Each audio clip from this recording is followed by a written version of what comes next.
பாட்டி, பாட்டி, அந்த தாத்தா ஏன் அவ்வளவு சிரமப்படுறாரு? யாராவது அவருக்கு உதவ மாட்டாங்களா?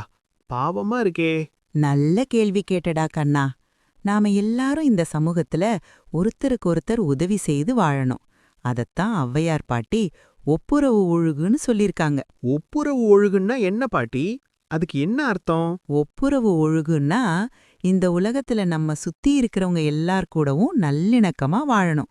வசதி இல்லாதவங்களுக்கு, கஷ்டப்படுறவங்களுக்கு இயன்ற உதவிகளை செஞ்சு அவங்க மனசுல சந்தோஷத்தை கொடுக்கணும். நாம ஒருத்தருக்கு உதவி செய்யறது அவங்களுக்கு மட்டும் இல்லடா, நமக்கும் சந்தோஷத்தையும் மனநிறைவையும் கொடுக்கும்.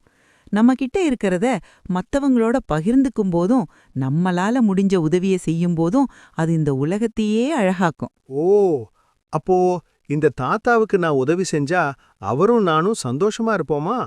அதுதான்டா கண்ணா. அடுத்தவங்களுக்கு உதவி செய்யற குணம்தான் உண்மையான செல்வம். அதுதான் ஒப்புரவு ஒழுகு நமக்கு கத்துக் கொடுக்குது. புரிஞ்சிருச்சு பாட்டி. இனிமே நான் எல்லாரோடவும் நல்லா பழகி என்னால முடிஞ்ச உதவிகளை செஞ்சு சந்தோஷமா இருப்பேன். அதுதான் என் செல்லம். வாழ்க பல்லாண்டு.